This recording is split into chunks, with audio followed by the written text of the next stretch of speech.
Civilization collapsed.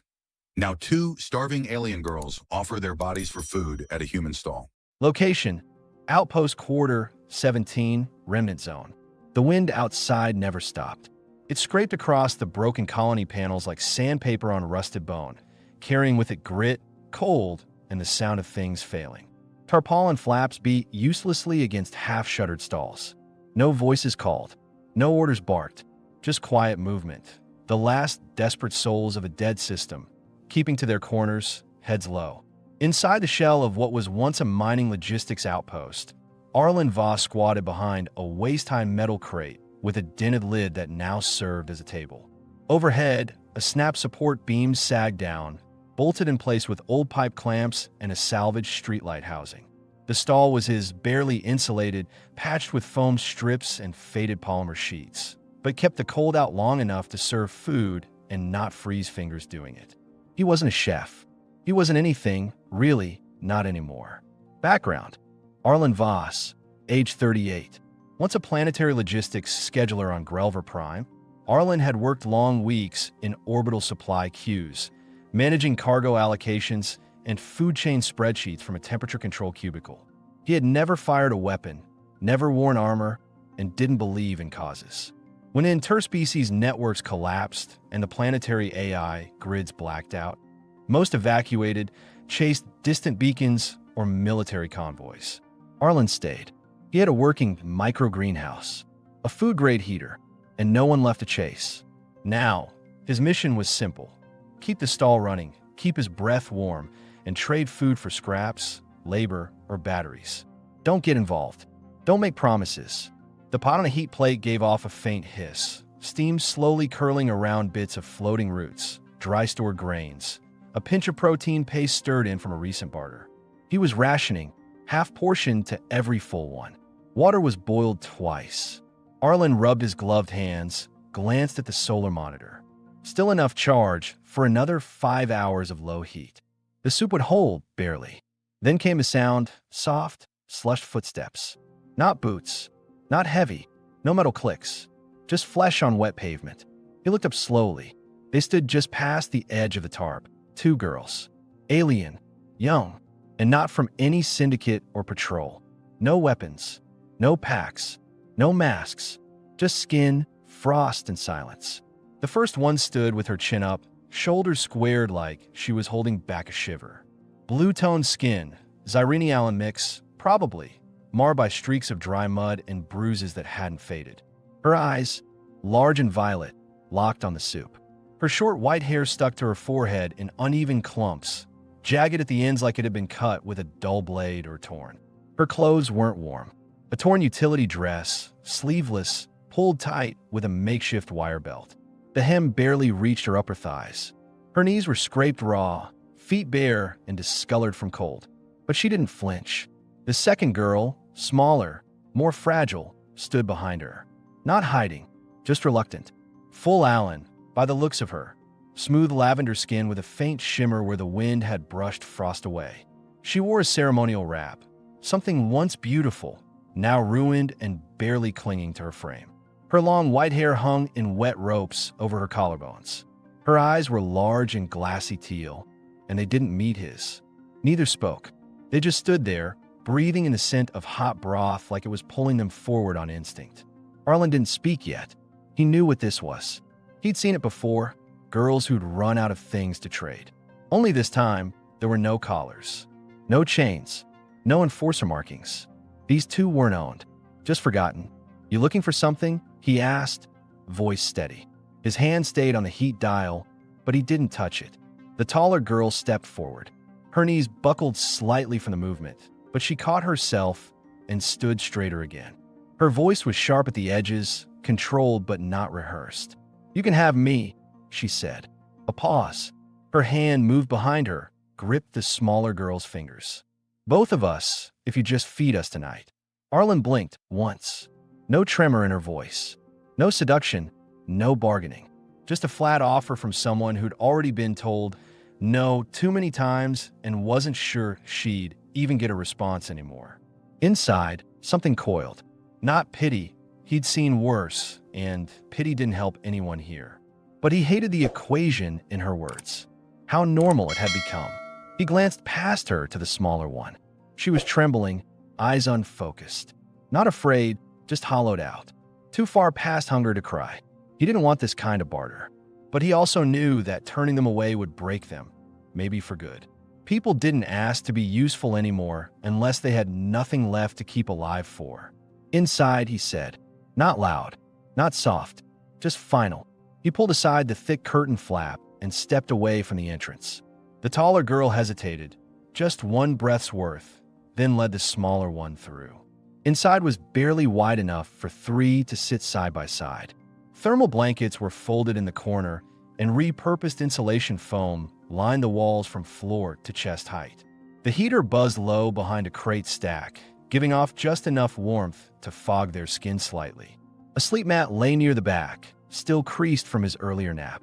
Two plastic bowls, wiped clean, sat stacked near a thermal kettle. Arlen adjusted the heater dial 2 clicks higher. He didn't ask names. Not yet. They stood near the entrance until he motioned them closer. Sit by the wall, he said, nodding to the heater. Let your blood get moving before you eat. The taller girl helped the other kneel first, then sat beside her, arms wrapping loosely around her frame. She didn't thank him. He didn't expect it. Arlen ladled the soup into the bowls, handing them over one at a time. Their hands barely worked at first, fingers stiff from cold, but once they had the bowls, they clutched them like lifelines. The steam soaked into their cheeks. Nimia, he guessed the smaller one's name might be, closed her eyes as she held the soup near her face. She didn't drink, just let the heat touch her. The taller one, Kirai, maybe began eating. Small bites fast. Her eyes flicked to him once, but she didn't speak.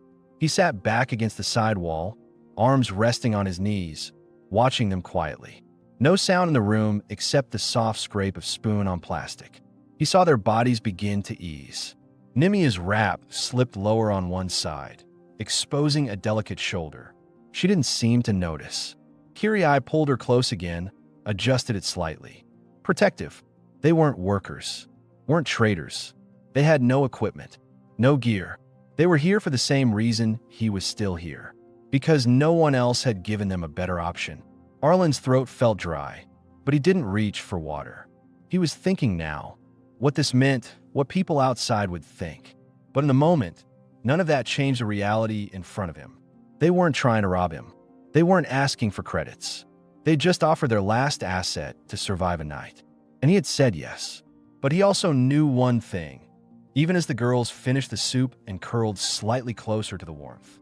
Tomorrow would be different, because someone would see them, and someone would talk, and someone, jealous, bitter, or scared, would want to take this away.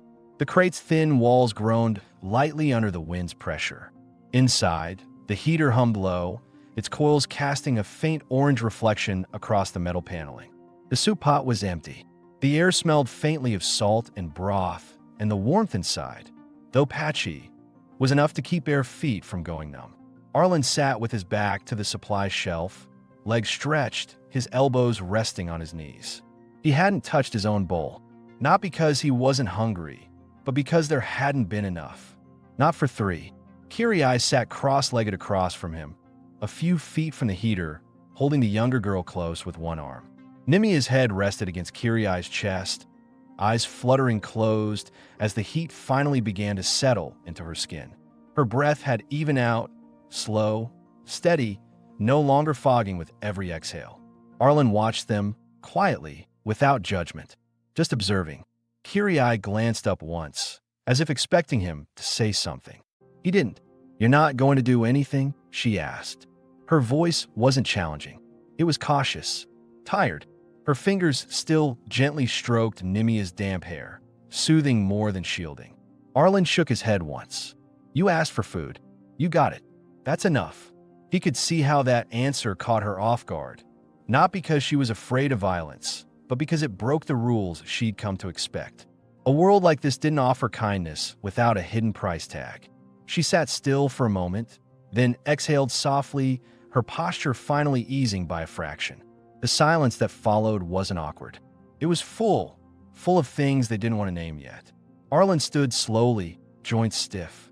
He moved to the back of the stall, pulled down the folded thermal blankets from the overhead hook, and returned to them. He knelt next to the sleep mat, worn, patched, but clean, and unrolled it without saying a word. "There's only one mat," he said, "but I've got 3 blankets." Kirai nodded faintly, accepting that without complaint. He held out one of the blankets to her, the thickest of the 3, foam-lined on one side, stitched against tearing. Her hand brushed his as she took it, and for a brief moment, she looked at him, not with fear or suspicion, but confusion, as if trying to understand why he was doing this without trying to own them. He didn't have an answer ready. He just sat back down and began re-rolling the sleeping bag he used as a pillow, tucking it into the crate. "Why are you still here?" she asked, voice quieter now. That caught him more than he expected. He didn't look up right away. He adjusted the fire coil, then finally answered. "Because I had nowhere better to go," he said simply. "And because leaving would have just made me one more mouth in someone else's camp."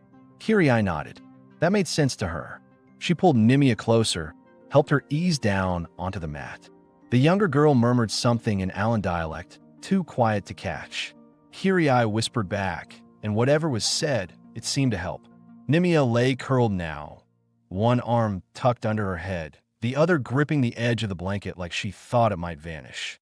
"I'm Kirai," the older one said at last, without prompting. Arlen gave a small nod. "Arlen, she's Nimia." "Full Alan, yeah. You probably guessed." "I figured." He didn't ask where they were from. He didn't ask how they got here. But still, the question hung in the room, unanswered. Kirai seemed to feel it too, because after a moment, she added, "We were staying in Section 9. The shelters, before the grid collapse." He blinked. "That was overrun weeks ago." She nodded. "We were hiding in one of the old waste shafts below the refinery. Took me a week to realize no one was coming back. After that, we just kept moving." Arlen absorbed that without comment. He knew what those lower shafts looked like. Wet, freezing, no ventilation. Places where people only went to disappear. "You stayed alive," he said. "Barely." She didn't say more, and he didn't press. Minutes passed. The heater buzzed. Nimia's breathing slowed further, soft, even. Sleep had finally taken her. Kirai sat in silence, watching her before glancing back at Arlen. Her posture had changed, less guarded. Her shoulders weren't tensed anymore. "You were supposed to take us," she said. Not accusatory, just stating a fact, like someone revisiting a rule that hadn't been enforced. Arlen didn't flinch. "I'm not interested in that kind of trade." "You think we are?" she asked, this time a little sharper. "It's not about wanting. It's about surviving." "I know," he said. "That's why I'm not taking anything." Kirai studied him for a moment, as if still unsure what to make of him. Then she lay back beside Nimia, pulling the blanket over them both. Her eyes remained open, watching the ceiling, half listening for changes in the wind, distant steps, trouble. "People will talk," she said after a while. "About us being here. About what we gave for food." Arlen didn't deny it. "They'll say you kept us for payment." "Let them," he said, adjusting the fire dial again. "It won't be the worst rumor I've survived." Kirai looked at him again. There was something like relief in her eyes, but also a kind of guilt. Not shame for what she'd offered, but the quiet, dawning ache of not knowing how to repay kindness in a world where kindness was extinct. "You'll have more people coming now," she said. "Others are starving." "I'm not running a shelter," he replied flatly. "Then what is this?" He paused, looking at her. "A choice," he said. "Yours. Mine. For now." That answer seemed to land somewhere deep. She said nothing more. He dimmed the lamp panel above the shelf. The crate's orange glow softened. Just the 3 of them, sharing old heat in the shell of a world that didn't care if they lived or froze. As Arlen sat back, eyes drifting closed, a faint whisper reached him from across the room. Nimia, half asleep, had finally spoken her first clear word. "Warm." It wasn't directed at him. Not really, but it reached him anyway. He didn't move, didn't smile, just stayed still, listening to the heater's steady hum and the breath of 2 girls asleep in the only space left on the outpost that still meant something. Tomorrow, the world would notice. But tonight they were safe, and that, for now, was enough. The next morning came without fanfare. No sun through the tarp, no bird song, just the mechanical hum of the generator relay switching to morning cycle and the soft click of the heater's coil resetting. The air inside the crate had cooled during the night, but not enough to wake the girls. Arlen stirred first. He sat up slowly, back stiff, neck sore from sleeping half upright against the supply bin. He rubbed his face once, letting his eyes adjust to the pale amber light still glowing from the overhead strip. Kiri was already awake. She hadn't moved from the mat, but her eyes were open, steady, watching him. Nimia was curled tight beneath the blanket, breathing soft against Kiri's collarbone. One of her arms was slung protectively across Kiri's waist. Arlen didn't speak. He nodded once and reached for the storage crate, pulling out a sealed nutrient brick and setting it by the portable hot plate. No one came by during the night, he said quietly. I kept the tarp down. Kiri nodded back. Her voice was low. Thank you.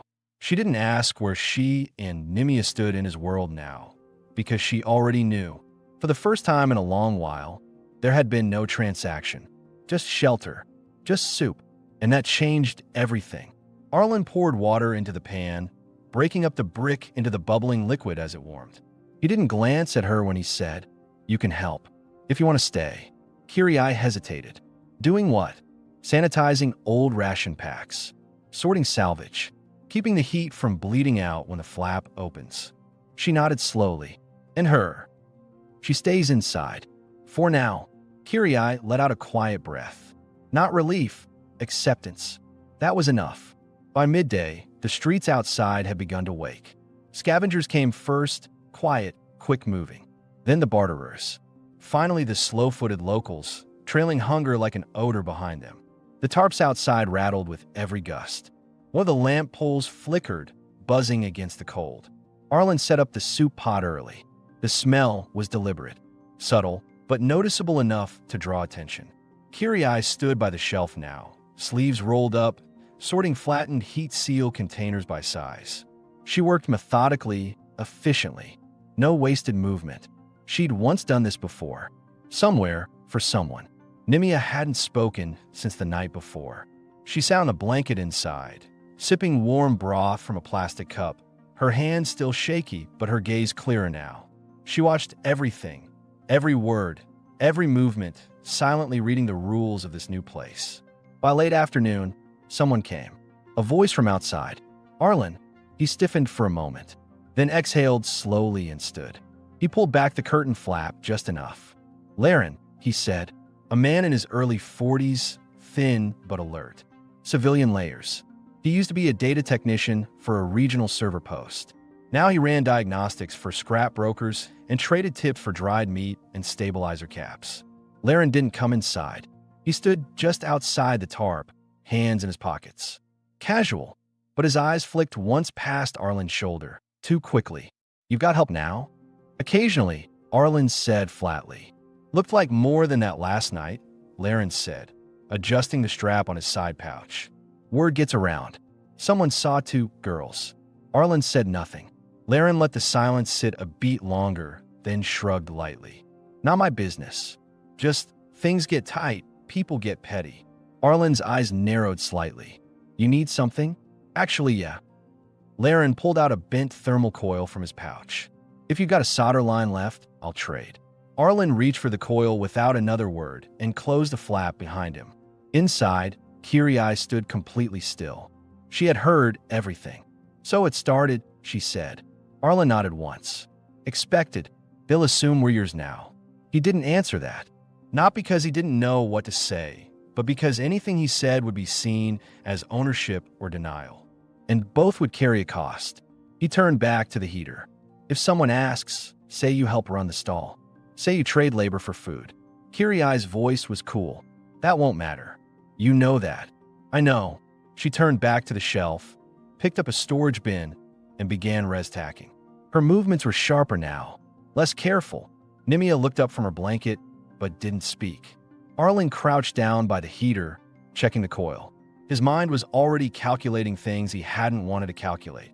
How many ration packs were left, how long he could keep the panel powered if neighbors started watching, whether someone would try to inspect the stall under made-up authority. This wasn't fear. It was pressure. A slow tightening. He looked over at the girls again. Kiri was still standing tall, her back straight despite the fatigue in her arms. Nimia, now finished with her cup, had finally spoken again. "Are we leaving?" she asked softly. Kiri looked at Arlen, then back at her. "No," she said. "We're helping." The words carried more weight than they seemed on the surface. A decision had been made, not by desperation, but by mutual, unspoken agreement. They would stay, which meant the next move wouldn't be theirs. It would be the world's. And Arlen understood then. There was no going back. Not for him. Not for them. The door hadn't just opened. It had been seen open. And now, everyone else would decide what that meant. But inside the shelter, the heater stayed on. The soup kept simmering. And the mat, though thin, held 3 warm bodies safe from the outside cold. For now, tomorrow would bring whispers. But tonight, they would all sleep under one roof. And they wouldn't be alone. The following morning, the wind shifted, less icy, more dust-caked. Arlen noticed it as he stepped outside to check the panel cables. The air felt drier, the cold less sharp. That meant 2 things. There'd be more foot traffic today and more eyes. Behind him, the soft sound of the tarp rustling. Kiri stepped out, hair damp from the heated water he'd offered earlier, now pulled back behind her ears with a scavenged clasp. Her dress had been hand-mended overnight, loose thread at the side seam, patched with a square of synth fabric from one of his broken storage sacks. It didn't make her warm, but made her feel less naked, less displayed. She didn't speak, just helped adjust the container lids and pulled open the barter display crate. She was learning fast. Inside, Nimia was still asleep, tucked under 2 layered blankets. Her breathing was shallow, but peaceful. She hadn't had a coughing fit that morning, which was progress. By mid-morning, the foot traffic picked up. Arlen served 6 bowls before noon, 2 batteries, a used med patch, half a bottle of processed oil. Trade was decent. People glanced toward the tarp flap, noticed the faint outline of movement inside, and said nothing. But the air was changing. Then Riven showed up. He moved with too much confidence for someone with nothing left to lose. Hair slicked back, heavy coat, ex-municipal, patched with black tape over the faded department logo. His face was lean, narrow, eyes always calculating. "Morning," Riven said, leaning a hand on the crate like he owned part of it. "Heard you've got company." Arlen kept ladling soup. "Everyone hears everything." Riven smiled, slow. "Guess that's true." Kiri stood behind Arlen now, arms crossed. She didn't speak. Riven gave her a glance. Not long, just enough to imply a measurement was taken. "Noted. You ever think about upgrading your stall?" Riven asked casually, tapping the metal crate. "I've got an extra heat coil. Runs a little dirty, but it'd double your throughput." Arlen didn't look up. "Don't need throughput." Riven shrugged. "What about protection, then? Someone tried to push your flap open last night." Arlen finally stopped pouring. His shoulders stiffened. Riven leaned in, voice low. "I didn't let it happen. But someone else might not be so neighborly." There it was. Not a threat. Not a request. A transaction. The kind that came with strings. Arlen glanced at him now. "What do you want?" Riven smiled. "Just a favor. You've got space. I've got a girl needs shelter. Half Allen. Pretty. Quiet. She won't cause problems." "No," Arlen said flat. "You haven't even heard the deal." Arlen turned toward him. "No." Riven's eyes flicked to Kiri. "That's not fair to the ones already inside. Sooner or later someone's gonna think you're playing favorites." Kiri spoke then, calm and direct. "We're not his." Riven raised an eyebrow. "Didn't say you were. But that's not how it looks, sweetheart." Arlen stepped between them. "If someone wants warmth and soup, they come to the crate. Not to me." Riven gave a small laugh, turned to leave, and said over his shoulder, "Then don't be surprised when people stop bringing you anything worth trading. Loyalty's expensive out here." When he was gone, Kiri stood still for a moment, eyes locked on the crate edge. Arlen spoke first. "He's not going to stop." "No," she said. "He's going to circle until something changes." Arlen walked over to the heater. "Then we don't give him a reason." Kiri stepped closer. "That girl he mentioned, he wasn't going to give her shelter. He wanted to leave her here. Offload her. I know. She could die." Arlen didn't respond at first. Then, softly, He's testing whether I'm like him. She looked at him now, serious. Are you? Arlen met her eyes. No. There was silence again. Not cold, not distant. Something else. A recognition. That night, after the stall was shuttered and the soup pot scrubbed clean, Kiri sat near the heater, her legs folded under her. Arlen was across from her, working on the cracked regulator module. Nimia was asleep behind them. I used to share quarters with 6 other girls, Kiri said suddenly. Before the collapse. Logistics assistants. We worked the intake dock. We had ration cards and thin blankets and not much else. But we kept each other alive. Arlen glanced at her. Where are they now? She shrugged. Scattered. Dead. Sold off. I don't know. She didn't cry. Her voice didn't crack. But the way she folded her hands in her lap said everything. Arlen turned the regulator knob gently, then set the tool down. This place isn't safe. No place is. I mean long term. You know that, right? I know. Kiri leaned forward slightly, eyes meeting his, serious. But this is the first place no one tried to own me. He didn't look away. And that means something. She moved a little closer, her voice quieter now. Do you want us here? Yes. The answer came before he could second-guess it. Kiri exhaled through her nose, steady, then, without ceremony, reached for his hand. Their fingers didn't lock. They just touched. That was enough.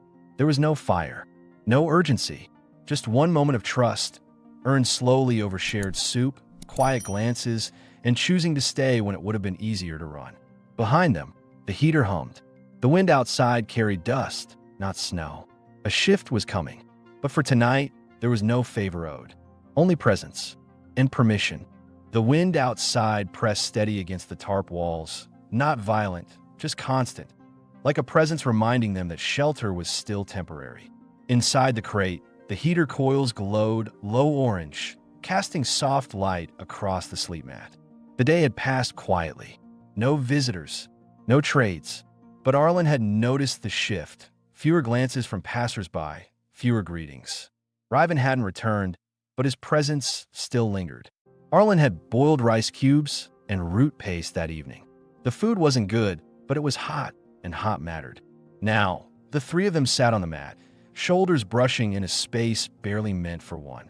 Nimia was in the middle, legs tucked under her, back against Kiri's arm, head resting against Arlen's side. She hadn't said much since that morning. She never said much, but tonight, something about her was more tense. She stared at the wall, her hands pulling at the edge of the blanket between her fingers, folding and refolding it with a nervous rhythm. Arlen watched her for a moment before speaking. Nimia, she flinched slightly but looked up. You feeling sick? She shook her head. Kiri leaned in slightly. You haven't eaten much. I'm fine, Nimia said, quiet but firm. Arlen let the silence sit. Then Nimia said something that stopped them both cold. Are we going to be sent away? Kiri's jaw tightened. No. Nimia looked down.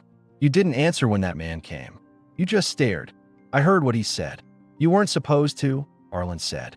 I'm not stupid, she said, barely a whisper. I know what happens when people like us stay too long in one place. Kiri reached over and cupped the side of her face. We're not going anywhere.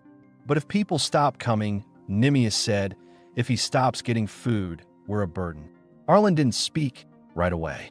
He understood the weight of that sentence. Not just from Nimia, but from every person left behind when supply grids collapsed and the logic of survival turned cruel. You're not a burden, Arlen said finally.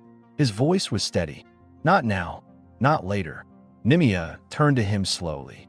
Then tell me why you let us stay. He didn't look away. Because no one else did. She stared at him for a long moment, then leaned into his side and didn't move again. Her hand let go of the blanket edge and found his instead. It was small, trembling. Kiri watched that carefully. There was no jealousy, just quiet recognition. She's bonded to you now, Kiri said softly. You know that, right? I know. She doesn't say it, but she feels safer near your voice than mine now. It's not because she trusts you more.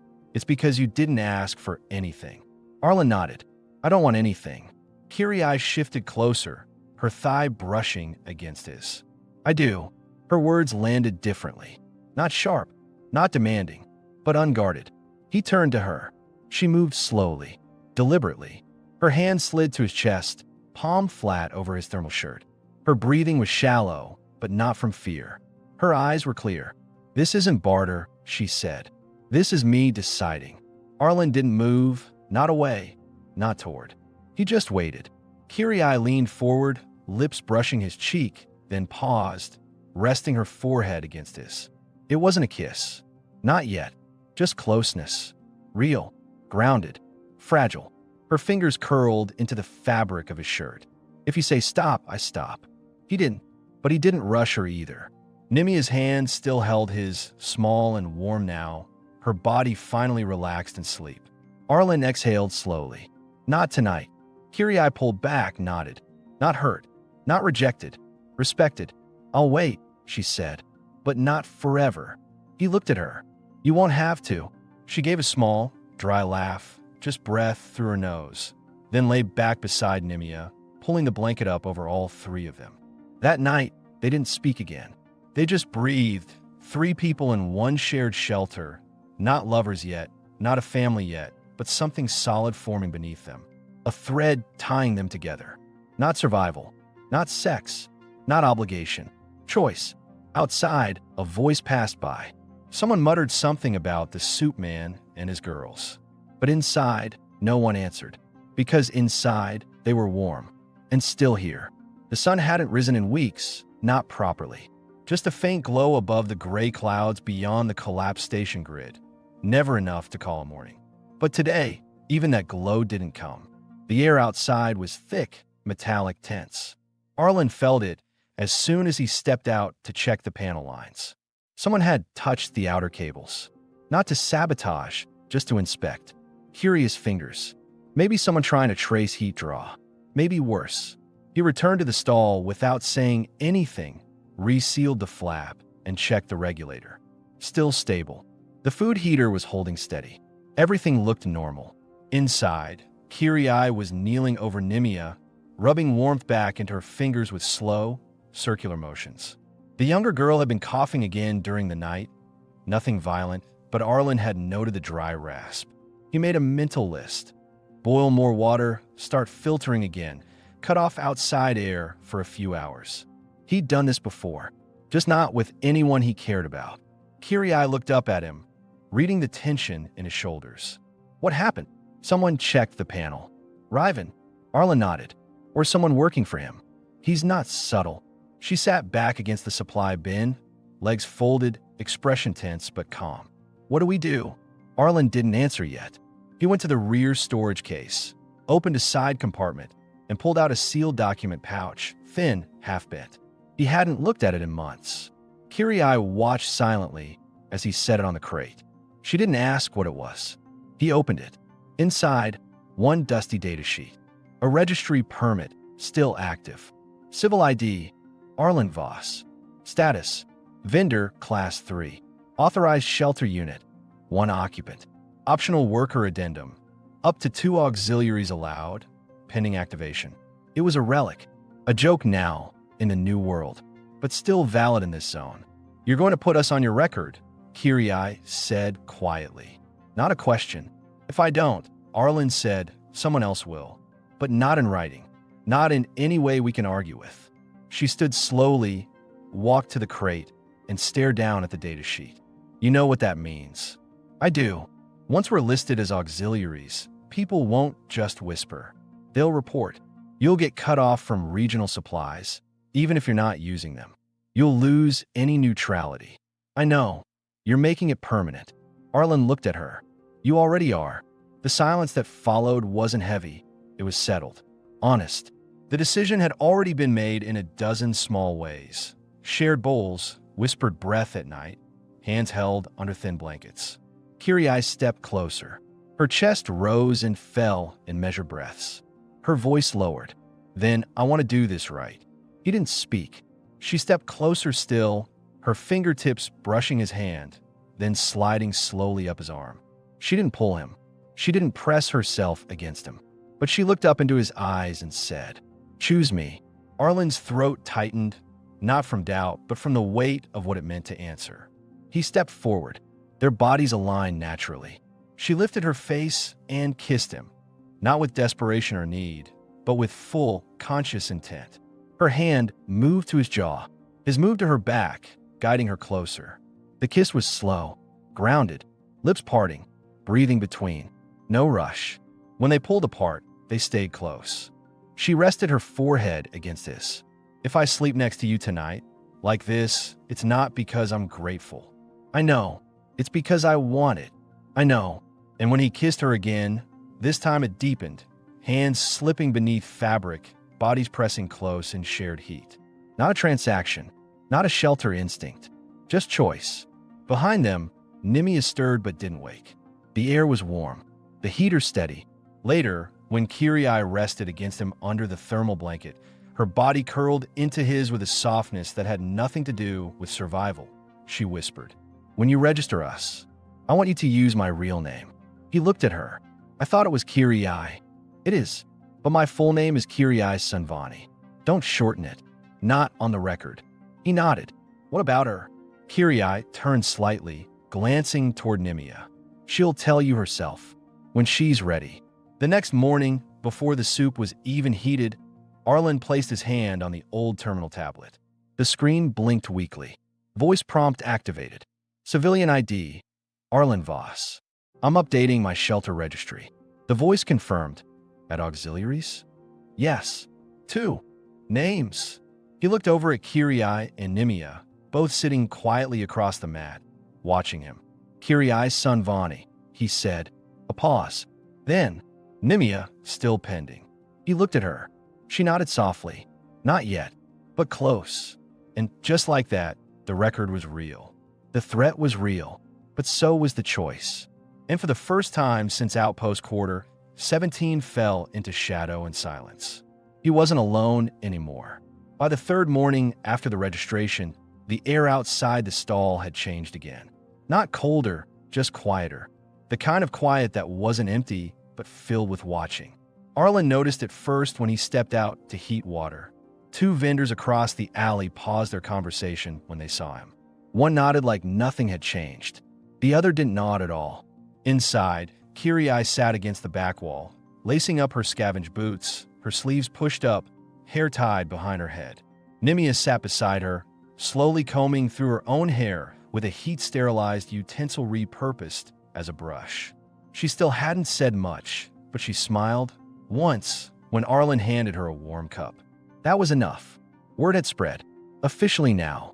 Someone had seen the updated registry node ping across the local feed. Arlen Voss, vendor class, with 2 auxiliaries listed. Not just rumors anymore. It was written. By noon, the first confrontation arrived, not in the form of a raid or violence, but with silence. No one came to trade. The usual scavengers passed by, glanced, then kept walking. Even Laren didn't come.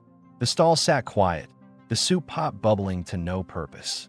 It was a kind of pressure Arlen hadn't felt in years, not from survival, but from social fracture. This was the cost of choosing. Kirai leaned against the crate, eyes scanning the street from behind the tarp flap. "They're going to let us starve out," she said, "or force you to pick. Us or the stall." "I've already picked," Arlen said. She looked at him then, and the way she did it, straight on, no hesitation, said everything. They were bonded now, not by need, not by heat, by something harder, chosen loyalty. But Nimia spoke next. Her voice was small, but her words were clear. "Then we make them choose too." Arlen blinked. "What do you mean?" "I can help," she said. "So can she.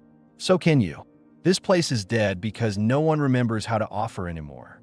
Only how to take." Kirai was already nodding. Soup isn't enough. They need to see something alive in here. That afternoon, they stripped the front tarp down halfway, exposing the counter, the shelves, the layout.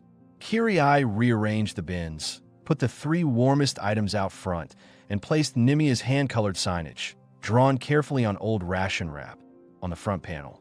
"We trade hot food. We offer warmth. Not for sale, for exchange." It was bold, not provocative, but undeniable. By late afternoon, the first visitor returned. A young woman, maybe 20, shivering under a torn jacket, holding a cracked heat cell in one hand. She didn't look at Arlen. She looked at Nimia, who was sitting cross-legged near the front, draped in a clean wrap. "Do you still have soup?" the woman asked. "We always have soup," Nimia said. Kirai took the cell, checked its condition, and handed back a warm bowl. Then came two others, quiet, cautious, but drawn in by the smell, by the openness. By nightfall, 5 trades had been made. The next morning, 9. People didn't stop whispering, but they whispered while holding warm food, while watching Kirai laugh as she stacked new pouches, while seeing Nimia gently wipe a child's cracked hands clean before passing them a steamed nutrient cube. And they watched Arlen, still quiet, still the same, nodding when people spoke, never asking for anything more than fair trade. On the 5th morning, Ryvan appeared again. He didn't walk inside. He didn't smile.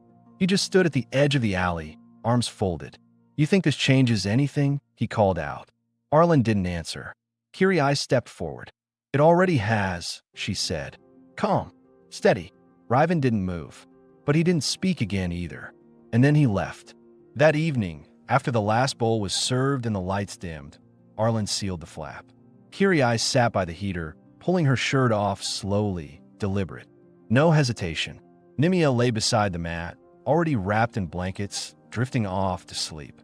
Arlen lowered himself beside Kirai, hand brushing hers. She leaned into him. "You gave us a home," she whispered. He shook his head lightly. "We built it together." Their foreheads touched. No kiss, just closeness. Intimate, certain. Behind them, Nimia stirred. "Can I say my name now?" Arlen looked at her. "Only if you want to." She smiled faintly. "It's Nimia Velen." He nodded once. "Velen. Got it." Kirai's hand slid into his. "We stay," she said. And this time, it wasn't a decision. It was a truth. They had stopped surviving. They had started living. Together. Weeks had passed. Outpost Quarter. 17 hadn't changed much. Still dust-choked. Still half-lit by failing panels and flickering light poles. But inside the stall, life had solidified. What once felt temporary now held permanence.